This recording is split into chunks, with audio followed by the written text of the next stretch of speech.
In the past, what I've done is I do business development when things are so slow and I'm a little bit in panic mode.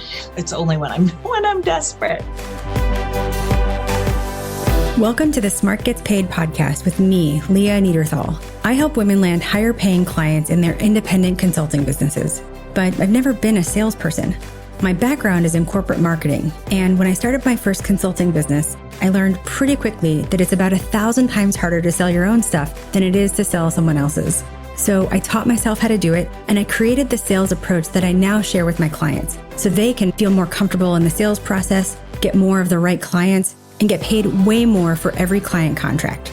So whether your client contracts are $5,000, $100,000, or more, if you want to work with more of the clients you love, do more of the work you love, and get paid more than you ever thought you could, then you're in the right place. Let's do it together. Thanks for tuning in, and don't forget to rate, review, and share. Hey there, Leah here. Thanks for tuning in. I hope that wherever you're listening to this, wherever you are right now, you're having a great week, making some good progress on your business, and taking some time for you. So happy fall, everybody. Happy back to school, if that's part of your world. In our house, I know in a lot of houses, back to school is also known as everybody gets sick season. Because kids are going back to school, they're in close contact with their friends and their classmates and all of their classmates' germs, and they bring those germs back to the house and everybody gets sick. If this is part of your world and part of your experience right now, you know exactly what I'm talking about. So like this year, on the second day of preschool, my son brought home a stomach bug that knocked my whole family down and me down for 2 days. We're still actually feeling some lingering effects of it. But, for those 2 days, I had to cancel every meeting. It was bad. And even though we're through that now, I guess mostly, now I feel like the beginning of a head cold. I don't know if you can hear that. Probably another gift from school. And all I can say is, in this season, this is when I'm grateful to just be running my own business. Because for those 2 days, I could take the time I needed. I could rest. If I had to reschedule a call with you, thank you for understanding, because I'm in charge of my time. This is really the benefit of running your own business. And it's nice to sort of reflect and appreciate that when things are going well and things are fine. But it's also made so clear when things don't go well. So if you're going through this right now, if this is part of your experience of back to school or the fall, just be sure to take time for you. Take a rest if you need it, and we'll all get through this. All right, let's dive into the episode. So a few years ago, early in my business, I got a message on LinkedIn one day from a woman that I wasn't connected to. She did marketing consulting for mid-sized businesses, and the message said, "Hey, Leah, I was referred to you by a friend and I think I need your help." And she went on to sort of talk about, some of the stuff that was going on in her business. And it actually was exactly what I do. And then she ended by asking, can we set up a call? And I wrote her back and I was like, "Hey, great to hear from you. Happy to set up a call. Mind if I ask who sent you my way?" And she wrote back and said the name of somebody that I had never heard of. That name did not look familiar at all. And I was so pleasantly surprised because up until that point, I had gotten all my clients from referrals, right? No surprise there. That's pretty common. But it was all referrals from people I knew, like people I had worked with or had some connection to. But up until that point, I hadn't really gotten referrals from people I didn't know. And I was like, okay, all right. How do I get more of that? And that sent me on a path of learning and testing and developing a system, really a methodology to get referrals from outside my network. And since then, I've had tons of those messages and so many women who have reached out to me because they've been referred to me by someone else, someone I didn't even know. And I've taught that same methodology to my clients so they can see the same thing in their business. And I was thinking back to that very first message as I was putting together this episode on a topic, or I guess a question really, that I hear from so many women consultants. How do I get clients from outside my network? And I was thinking about the methodology that's come from answering that question for myself. And that's the question you're going to hear me talk through with my client today. The client I'm talking to is a consultant in communications for large companies. And in the years she's been running her business, she's gotten work, but she's also realizing that she can't keep relying on the same sources for connections and introductions. So that's the problem we're going to talk through. So in this episode, you're going to hear how to get clients outside of the people you already know. You're going to hear the mistake that a lot of women make when they try to get clients outside of their network.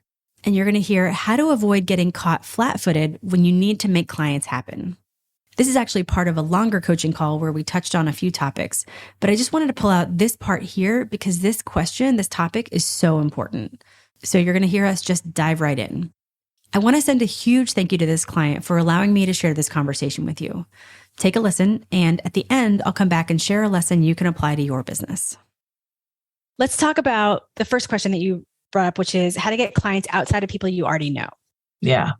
I think my thing is I've started some of the portal like questionnaires and such is like, I just don't know how to get work beyond people I already know. And kind of, I've mentioned that I like the startup idea who are VC funded, just to be clear, because the startups tend to not have money for me. But the ones who are like I worked for a startup a few years ago that was backed by GM. So it was like they had a shit ton of money and they were like, and anything that I did, they were like, oh, this is great because they didn't know what they were doing. Sometimes when you go into a big corporation, they think they know what they're doing and you try to it just depends how open they are, receptive to suggestions for change. I feel like the startups are more like, okay, great idea. Yeah, we love that. Let's do it. I feel like, but I just like have no idea how to go after them, how I got the job with the startup a few years ago. In the first place, I knew somebody and she brought me in and she couldn't do it by herself. So I ended up taking on that role, but maybe VC funded startups aren't really where I should be, but I feel like I really enjoyed that project. Okay. How to get clients outside of people you already know. Yeah. Okay. There is no module on this because everything does this. Okay.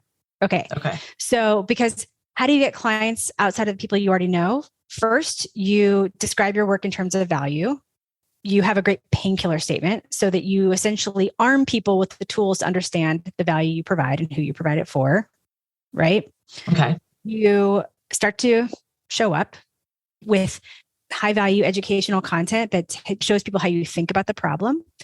So, it's not like, should you use an Oxford comma or not? It's like, no, we're not at that level. When we think about high value content, it's stuff that our clients care about. Yeah. Right. You show up where your clients are. For us, that's LinkedIn, know, and you do it consistently, right? Because when you do that, you start to activate your broader network. All right. Okay. It's not a case of like reaching out to people you know and saying, can you introduce me to new people or whatever? Because have you ever had somebody who said, oh yeah, I'll introduce you, and then they never introduce you? Right. Yeah. So we have to start to carve out a little bit of real estate on the internet, on LinkedIn, and arm them with those tools. Value you provide, who you provide it for, and what they can do. Okay. Right? And on the one hand, it's the bummer. There's no silver bullet for how to get outside of people you already know, but it's a strategy that works. And the truth is that, all business development is a process, not an event, right? It's a process of planting seeds, planting a lot of seeds consistently over and over in front of, in the right places. I don't know if that's like a good thing to hear, or does that kill your dreams? Or no, I know it. In the past, what I've done is I do business development when things are so slow and I'm a little bit in panic mode. Like beginning of 2022, the first quarter, I had nothing. And so I was like posting on LinkedIn and I was reaching out to people I knew, and then things picked up, and then I dropped LinkedIn because I was like, well, I'm too busy to do that. I got what I needed, but now I feel like, the second half of 23 could be more of where I was a year ago in Q1. So it's like, I don't necessarily treat it as an event, but I definitely, LinkedIn's not, my go-to. It's only when I'm desperate. Yeah. Okay. Well, let's talk about that because first of all, you're not alone. When I was running my consulting business, I felt like I had two modes, right? That's like panic, need to make something happen mode. And then things are fine. I'm just going to do the work mode. Mm-hmm. Right. Yeah. Which is what you're describing. So, yeah. And that also sucks because it means that when you do show up, you're in the most desperate, Mm-hmm. and the nature of the type of clients that you're working with, that the women in the academy are working with, you don't just like make some shit happen. Yeah. It's nearly impossible. Even if you got a new client, if you got a new conversation today, you still, just by the nature of the B2B sales cycle, would have a new client in like 3 to 18 months. Right. Right. And so that's why it's like by the time you're like, oh my God, I need to make something happen, it's like too late. Yeah. Which I definitely felt like last year. And what you were saying before, it definitely feels like, I'm a little behind. I don't know how realistic it is to reach my goals for this year because like you said, it's going to take, the last time I got a bunch of clients, it took 3 months to get everybody ramped up. Yeah. Well, we do have some strategies that are more fast acting. Like I think of business development as like medicine, right? Some medicine is fast acting and some medicine is slow release. We have a technique called the shoulder tap that's a little more fast acting, not to get clients, but to get conversations, right? Okay. LinkedIn is sort of a mix of fast acting and slow release, but like probably more slow release. Okay. And we're going to use both of those with you. But what we're going to do then is put them into what we call a sustainable strategy. And a sustainable strategy allows you to plant seeds consistently, no matter what's going on in your world, whether you're super busy with work or whether maybe you come to the end of a client engagement and you want to bring in some more work, right? Yeah. And because we put it into 3 modes. So there's maintenance mode, which is like regular stuff, right? I'm just, spitballing, but it could be like 2 or 3 posts on LinkedIn a week. And by the way, we'll teach you like exactly what to say, how to say it, all that. But let's say 2 to 3 posts on LinkedIn a week, 2 shoulder taps. Maybe that's your maintenance mode, right? Every week you're doing that. If you want to turn it up or you need to turn it up, we go to power mode, which is like, okay, maybe we post on LinkedIn 4 or 5 times a week. And again, you're going to learn how to do that in a way that's very, very doable. And maybe it's bringing some more things in, right? Maybe there's something else that's like in your wheelhouse. And then when things are good, you have like a full slate of clients, can't really take on more. Then when you go down to simmer mode just means like, we're not taking the pots off the stove, right? Which is what you've been talking about. Like you stopped doing LinkedIn because you're like, things are fine. So with simmer mode, maybe you just post once a week. Maybe you have no shoulder taps, but it's still on the fire, right? Yeah, that's good. So, but we need things to do to put in that plan, right? And that's where the shoulder tap, LinkedIn, and maybe one other thing, but the only strategy is consistency. Yeah, that's it. No matter it actually matters less what you do, and it matters more that you do it consistently. Does that make sense? Okay. Yeah, definitely very inconsistent on LinkedIn. So, all right. Well, we're gonna fix that. Okay. And when you can do that, right? When you're planting seeds, when people start to follow along, when the right people are seeing you and, getting a little taste of like how you think about things, that's how you start to expand outside of the people who already know you. Because then you're, with our LinkedIn strategy, our LinkedIn system, you're getting visibility, 1,000, 2,000 views every time. Right. And those are people who you're connected to, but also those are the people that those people are connected to. Yeah. And that's what we talk about, activating a broader network. Okay. All right. But the first thing we have to do Wait, hold on. Let me just pause. Tell me how that's all sort of landing with you.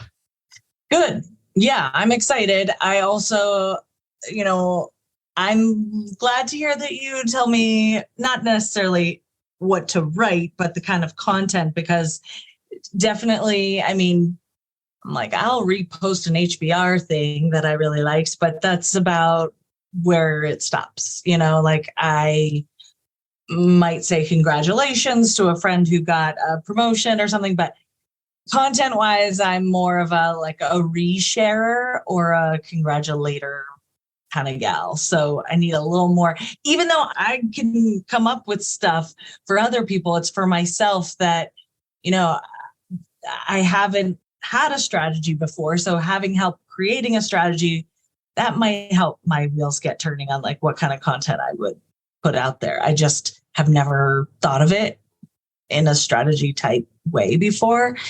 Again, it's ridiculous since I do that for clients all the time. I hear you. And everybody, to a person who does some type of like comms or marketing work, will echo the same sentiment. Your clients get all your good stuff. Yeah. It's almost like you don't even have the muscle of using that genius on yourself or for yourself. It's so true. It's so true. It's like, what is the shoemaker's children never have shoes? Like that's how I feel. I'm like, I'm too tired. I'd just rather be done with my work day now. And yeah, sorry about my dog. It's okay. It's okay. All right. So let's look at how we're going to start to turn this ship so that you are activating that broader network, getting more of the right clients, and doing it on purpose. Okay. All right. So if, as you heard my client say, if you've ever done like a lot of biz dev or marketing or posting or whatever to get clients, and then you stop doing it when you get clients because like, phew, thank God, you don't have to do that anymore. Raise your hand wherever you are. I mean, maybe you're in the car. I mean, of course, keep one hand on the wheel, or maybe you're on a walk or on the subway. Just take a second and raise your hand. Just so you know, just be aware that so many women are raising their hand with you. This is so common. So you're not alone. All right. So there is one big thing I want to leave you with today on this topic of getting clients outside of your network. And it's this idea of activating a broader network, your broader network, and really showing people how you think. Because let's step back for a second. When you think about the people, your network, people who maybe have made introductions or given you referrals in the past, they do that because they know that you're good at what you do, that you're smart, and basically they know you're awesome. And they were able to do that because you worked together, right? Maybe you worked at the same company or they were a client or a partner, but they had some opportunity to see how you think and how you work and see that you're good at what you do. And that's amazing. But from your career, you get like a handful of those relationships from every job or project that you had. So like you work somewhere for, let's say 3 years, and you come away with 5 or 6 people who want and are willing to send work your way. Sometimes less, sometimes more, but 5 or 6 people every 3 years, that's a really slow way to get potential referrers. And in that old model, the only way to get more potential referrers, people who are going to send you work, is to get another job, work there for like 3 years, and then hope that a handful of those people later send clients your way. It's just so slow. It's just not a workable model. Not to mention, what happens when you start your own consulting company? By definition, you're not working in a company creating relationships with colleagues where they come to know that you're smart and you're good at what you do and they can send people your way. As slow as that model is, just, at a baseline, the model, it stops completely because by definition, you're not working in a company. So what do? Essentially, we have to replicate that process of people who know you're smart, know how you think, and know that you're good at what you do, but we have to do it online. And that's what we're using LinkedIn for, not for selling or pitching or DMing or anything like that. That's why we post high value educational content that shows your ideal clients how you think. We also don't just post on LinkedIn to just post, right? Or check a box like you're quote unquote doing social media. You can post any old crap. You can share an article or game the algorithm to just show up. But the difference is we want people to, through your content, to see how you think, to see how you're unique, to see your perspective on how to solve the problem you solve. So that fairly quickly, instead of just the handful of people you already know being the only ones who know that you're smart and good at what you do, now thousands of people start to know it. And that's what we mean by activating your broader network. And that's how you start to get clients outside of the people you already know. That's one of the things we're doing in the Academy. You can check it out at smartgetspaid.com/academy. Because listen, you do incredible work, and the clients who need your help are out there, outside of the people that you already know, and they're waiting for you.